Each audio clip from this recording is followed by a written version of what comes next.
कृष्णा भगवान शिव को प्रिय है प्रोदश का व्रत। शिव पुराण में भगवान शिव स्वयं देवताओं से कहते हैं कि वर्ष में कुछ ऐसे मुख्य दिन आते हैं जिस दिन उनकी पूजा आराधना करके उन्हें प्रसन्न किया जा सकता है, और उसी में से एक है प्रदोष का व्रत, जो प्रत्येक मास की त्रयोदशी तिथि के दिन मनाया जाता है। तो चलिए आज इसी प्रदोष व्रत के उपलक्ष्य में हम सुनते हैं इसी शनि प्रदोष व्रत से जुड़ी हुई पौराणिक कथा। आज की प्रदोष व्रत कथा आरंभ करते हैं। श्री सूत गोस्वामी ने कहा, त्रयोदशी तिथि में संध्याकाल को प्रदोष कहा गया है। प्रदोष के समय महादेव जी कैलाश पर्वत के रजत भवन में नृत्य करते हैं। देवता उनके गुणों का स्तवन करते हैं, इसलिए धर्म, अर्थ, काम और मोक्ष की इच्छा रखने वाले पुरुषों को प्रदोष में नियम पूर्वक भगवान शिव की पूजा, होम, कथा और गुणगान करना चाहिए।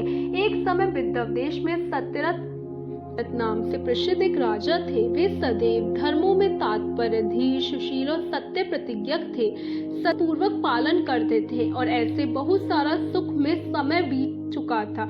उसके बाद अचानक एक दिन शाल देश के राजाओं ने इस विदर्भ नगर पर आक्रमण कर दिया। ये देखकर विदर्भ राजा विशाल सेना के साथ युद्ध में उतर पड़े। दुर्भाग्य से सालों की बहुत बड़ी सेना मारी गई, लेकिन अंत में विदर्भ राज भी उनके हाथों से मारे गए। उनका भयंकर पराजय हुआ। मंत्रियों सहित उस महारथी वीर राजा के मारे जाने पर मरने से बचे हुए सैनिक भी चले गए, और उस समय विदर्भ राज सत्यरथ की पतिव्रता पत्नी अत्यंत शोकग्रस्त हो गई और उस राजभवन से निकलकर पश्चिम दिशा की ओर चली गई। वे गर्भवती थी। प्रातःकाल होने पर धीरे धीरे मार्ग से जाती हुई उस साध्वी रानी ने बहुत दूर तक रास्ता तय कर लिया, और उसके बाद वो एक स्वच्छ तालाब पर पहुंची। तालाब के किनारे एक वृक्ष था। वो इस वृक्ष के नीचे बैठ गई। उस समय वो रानी गर्भवती थी और उस पतिव्रता रानी ने उत्तम गुणों से युक्त शुभ मुहूर्त में एक पुत्र को जन्म दिया। तत्पश्चात वो रानी जल पीने की इच्छा से उस जलाशय में उतरी और उसी क्षण एक मगरमच्छ आकर उसे अपना ग्रास बना लिया। इस प्रकार वो बालक जन्म लेते ही माता पिता से विहीन हो गया। भूख और प्यास से पीड़ित होकर वो सरोवर के किनारे जोर जोर से रोने लगा कर रहा था। तो उसी समय भाग्यवश एक श्रेष्ठ ब्राह्मणी वहां पहुंची। उसकी गोद में भी एक वर्ष का बालक था। वे इसका पिता कौन है? ये दीन अनाथ बालक बिना घर के भूमि पर सो रहा है। न जाने चंडाल का पुत्र है या शूद्र का, वर्ष का बालक है ब्राह्मण का या फिर क्षत्रिय का। कैसे इसका पालन किया जाए? मैं इस शिशु को उठाकर अपने सगे पुत्र की तरह पालन अवश्य कर सकती हूँ, लेकिन ये किस कुल का है मुझे ये नहीं पता, और इसलिए इसे छूने का साहस नहीं हो रहा। जब वो इस प्रकार सोच ही रही थी कि उस समय कोई सन्यासी महात्मा वहां पर आ गए। वो ऐसे लग रहे थे मानो वो साक्षात भगवान शिव थे। उस श्रेष्ठ भिक्षु सन्यासी ने उससे कहा, हे ब्राह्मणी, चिंता मत करो, संशय वृत्ति को दूर कर दो और इस बालक की रक्षा करो, इससे तुम्हें शीघ्र ही परम कल्याण की प्राप्ति होगी। इतना कहकर वे दयालु भिक्षु सन्यासी वहां से चले गए। उस ब्राह्मणी ने उनकी बात पर विश्वास किया। वो भिक्षा के अन्न से और राजकुमार दोनों को पालन करने लगी। ब्राह्मणों ने ब्राह्मणी के साथ राजा के पुत्र संस्कार कर दिए। अब वो दोनों ही बालक सर्वथा सम्मानित होकर दिन पे दिन बढ़ने लगे। समय पर उनका उपनयन संस्कार हुआ और वो दोनों बालक एक साथ रहकर नियमों का पालन करने लगे। एक दिन वो ब्राह्मणी उन दोनों बालकों के साथ भिक्षा मांगते हुए देवयोग से देव मंदिर में पहुंची। उन दोनों बालकों को देखकर वहां पर उपस्थित परम बुद्धिमान ऋषि शांडिल्य ने कहा, देव का बल बड़ा विचित्र है। कर्मों का उल्लंघन करना किसी भी जीव के लिए अत्यंत कठिन है। देखो ना, ये बालक दूसरी माता की शरण लेकर भिक्षा से जीवन निर्वाह कर रहा है। इस ब्राह्मणी को श्रेष्ठ माता के रूप में पाकर ब्राह्मण बालक के साथ ब्राह्मण भाव को प्राप्त हो गया है। जब उस ब्राह्मणी ने ऋषि शांडिल्य के वचन सुने तो उसे उसने भारी सभा करते पूछा, हे ब्राह्मण, एक सन्यासी के कहने से ही मैं इस बालक को अपने घर ले आई। यद्यपि अभी तक मुझे इसके कुल का पता नहीं चला, फिर भी मैं पुत्र की भांति इसका पालन पोषण कर रही हूँ। आप तो ज्ञान के नेत्रों से देखते हैं, इसलिए कृपा आप मुझे बताइए कि ये बालक किस कुल में उत्पन्न हुआ, इसकी माता पिता कौन है? ये सुनकर मुनि ने कहा, हे ब्राह्मणी, ये विदर्भ देश की राजा का पुत्र है। इस प्रकार कहकर मुनि ने उस बालक के पिता के युद्ध में मारे जाने और उसकी माता के मगरमच्छ द्वारा ग्रस्त होने का संपूर्ण समाचार सुनाया। ये सुनकर ब्राह्मणी को बहुत आश्चर्य हुआ। फिर उसने प्रश्न किया, हे महामुनि, वे राजा संपूर्ण भोगों को छोड़कर युद्ध में क्यों मारे गए और इस बालक को दरिद्रता कैसे प्राप्त हुई? ये बालक अपनी दरिद्रता को पुनर्नष्ट कैसे कर सकता है, पुनः राजा को प्राप्त कर पाएगा? मेरा ये पुत्र भी भिक्षा से जीवन निर्वाह करता है, अतः इसकी दरिद्रता के निवारण का भी क्या उपाय है, ये बताने की कृपा करें। यह सुनकर ऋषि शांडिल्य ने कहा, इस राजकुमार के पिता विद्या पूर्व जन्म में पांड्य देश के राजा थे। एक दिन प्रदोष काल में राजा भगवान शंकर का पूजन कर रहे थे और भक्ति भाव से भगवान शिव की आराधना में संलग्न थे। उसी समय राजा का महाबली मंत्री शत्रु को पकड़कर उनके पास ले आया। वह शत्रु पांड्य राज का ही समानता था। उसे देखकर राजा ने क्रोध पूर्वक उसका मस्तक काट दिया। शिव पूजा छोड़कर नियम को समाप्त किए बिना ही राजा ने रात्रि में भोग विलास किया।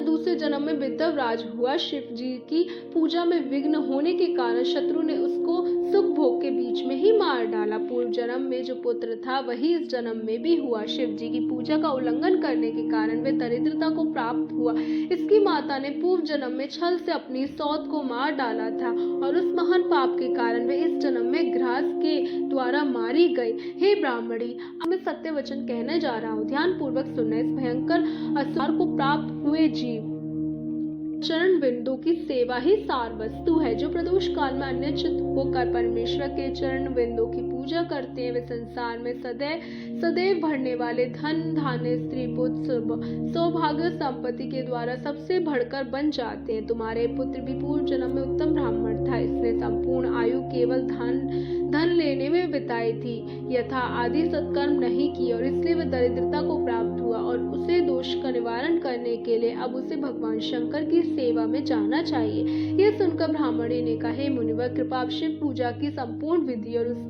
उसका कर्म बताई कि किस प्रकार प्रदोष काल में भगवान शिव की पूजा करके दोनों बालक अपने अपने दोषों से मुक्त हो सकते। ब्राह्मणी के इस प्रकार ने कहा, दोनों पक्ष को मनुष्य जब निराहार रहे तब सूर्यास्त से 3 घड़ी पहले स्नान करे, फिर श्वेत वस्त्र धारण करके धीर पुरुष संध्या और जब इत्यादि नित्य कर्म की विधि पूरी करके मौन होकर शस्त्र विधि का पालन करते हुए भगवान शिव की पूजा आरंभ करे। भगवत के आगे की भूमि को नए निकाले हुए शुद्ध जल से भली भांति लीप पोत कर सुंदर मंडल बनाए। धोत वस्त्र इत्यादि द्वारा उस मंडल को चारों ओर से घेर दे। ऊपर से चंदोवाल लगाकर फल फूल नवीन अंकुरों से उसको सजाए। विचित्र कमल अंकित करे, उसके ऊपर एक स्थिर आसन बिछाकर बैठे और हृदय में भक्ति भाव रखते हुए पूजा की सभी सामग्रियों के साथ भगवान शिव की विधि पूर्वक पूजा अर्चना करे। पूर्ण मनोभाव शिव की इस प्रकार प्रार्थना करे, हे देव आपकी जय हो, हे सनातन शंकर आप संपूर्ण देवताओं के आशीश्वर सभी वर प्रदान करने वाले प्रभु आपकी जय हो, आपकी कृपा से मैं सदा आनंदित रहूं, आप मेरे समस्त पापों और भय को नाश करके मेरी रक्षा करें। मैं महान दरिद्रता के समुद्र में डूबा हुआ और बड़े बड़े पापों से मुझे घेर लिया है, कृपा मुझ पर प्रसन्न हो, मेरा उद्धार करे। एक निर्धन व्यक्ति को इस प्रकार भगवान शिव से प्रार्थना करनी चाहिए और जो धनी व्यक्ति या राजा उसे इस प्रकार प्रार्थना करनी चाहिए, हे भगवान शिव आपकी कृपा से मेरी समृद्धि बनी रहे, मेरे राज्य में लुटेरे ना हो, सभी लोग निर्भय होकर रहे, पृथ्वी पर अकाल महामारी आदि के कष्ट समाप्त हो जाए और संपूर्ण दिशाओं में सुख और शांति का साम्राज्य स्थापित हो जाए। इस प्रकार प्रदोष व्रत के दिन गिरिराजपति भगवान शंकर की आराधना करनी चाहिए। यदि ये दोनों बालक इसी प्रकार प्रत्येक प्रदोष व्रत के दिन भगवान शिव की पूजा करते रहेंगे तो 1 वर्ष के भीतर इन्हें उत्तम सिद्धि प्राप्त हो जाएगी। शांडिल्य मुनि के ये वचन सुनकर उस ब्राह्मणी ने दोनों बालकों सहित मुनि के चरणों में प्रणाम किया और कहा, हे भगवान आज मैं आपके दर्शन से कृतज्ञ हो गई हूँ। ये दोनों बालक आज से आपकी शरण में। ये मेरा पुत्र है जिसका नाम सुचिव्रत है और ये राजकुमार है जिसका नाम मैंने धर्मगुप्त रखा। हम सभी आपके चरणों के सेवक है, कृपा हमारा उद्धार करें। इस प्रकार शरण में आई हुई ब्राह्मणी को सतावना देकर बालकों को भगवान शिव की आराधना के लिए मंत्रों का उपदेश दिया। इसके बाद ब्राह्मणी और दोनों बालक मुनि की आज्ञा लेकर वहां से चले गए। दोनों बालक प्रत्येक प्रदोष व्रत के दिन मुनि के उपदेश अनुसार भगवान शिव की पूजा करने लगे। इस प्रकार पूजा करते 4 महीने सुखपूर्वक व्यतीत हो गए। एक दिन ब्राह्मण कुमार राजकुमार को साथ ले बिना ही नदी के तट पर स्नान करने गया। वहां जल के प्रवाह से भूमि कट जाने के कारण एक गड्ढा हुआ खजाना का कलश दिखाई दे रहा था। ब्राह्मण कुमार ने जब उसे देखा तो वह अत्यंत प्रसन्न आश्चर्यचकित हुआ। उसे भगवान शिव का प्रसाद समझ के वह उसे अपने सिर पर रखकर घर ले आया। उसने अपनी माता से कहा, माँ देखिए भगवान शिव का प्रसाद, उन्होंने कृपा करके मुझे खजाना प्रदान किया। तब ब्राह्मणी ने राजकुमार को बुलाकर कहा, हे पुत्र, उस खजाना को तुम दोनों आपस में बांट लो। ब्राह्मण पुत्र यह सुनकर प्रसन्न हुआ, लेकिन राजकुमार ने कहा, माता यह खजाना आपके पुत्र को उसके पुण्य से प्राप्त हुआ है, इसलिए मैं इसमें से हिस्सा नहीं लूंगा। प्रसन्नता पूर्वक भगवान शिव की पूजा करते वहीं रहने लगे। एक वर्ष इस प्रकार व्यतीत हो गया। एक दिन वसंत ऋतु में दोनों कुमार वन में भ्रमण करने लगे। वहां उन्होंने अनेक गंधर्व कन्याओं को कीड़ा करते हुए देखा। ब्राह्मण कुमार ने आगे जाना उचित नहीं है, क्योंकि वहां स्त्रियां कीड़ा कर रही है। ब्रह्मचारी को स्त्रियों से दूर रहना चाहिए। लेकिन राजकुमार निर्भय होकर वहां चला गया। गंधर्व कन्या अश्वमती ने राजकुमार को देखा, उसे आसन देकर उसका परिचय पूछा। राजकुमार ने अपना परिचय दिया, मैं विद्धव राज का पुत्र हूँ, मेरे माता पिता का देहांत हो गया, मेरा राज्य शत्रुओं ने छीन लिया। अश्वमती ने कहा, मैं गंधर्व राज की पुत्री हूँ, अंशुमती है, मेरा मन आपके प्रति आकर्षित हो गया है। उसने अपने गले से मोतियों का हार निकालकर राजकुमार को भेंट किया। बाद में गंधर्वराज स्वयं वहां आए और उन्होंने कहा, मैं कैलाश पर्वत गया था जब भगवान शिव ने मुझे आदेश दिया कि मैं आपकी सहायता करूं, अपनी पुत्री का विवाह आपसे कर दूं। गंधर्वराज ने अंशुमती का विवाह राजकुमार से कर दिया। उन्हें सेना, धन, हाथी, घोड़े, रथ, अस्त्र शस्त्र और सेवक प्रदान किए। इसके बाद राजकुमार धर्मगुप्त ने अपनी सेना के साथ अपने शत्रु को पराजित किया और अपना राज्य पुनर्प्राप्त किया। ब्राह्मणी को उन्होंने अपनी माता का स्थान दिया।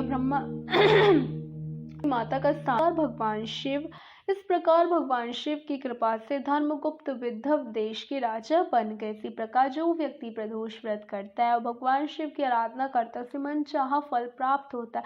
हमें आशा है कि इस प्रदोष व्रत कथा को सुनकर आपकी भगवान शिव के प्रति भक्ति, श्रद्धा अधिक बढ़ गई होगी। यदि आपको कथा पसंद आई हो तो हमारे चैनल को सब्सक्राइब जरूर करें। उस कथा को अपने दोस्तों और मित्रजनों के साथ, परिवारजनों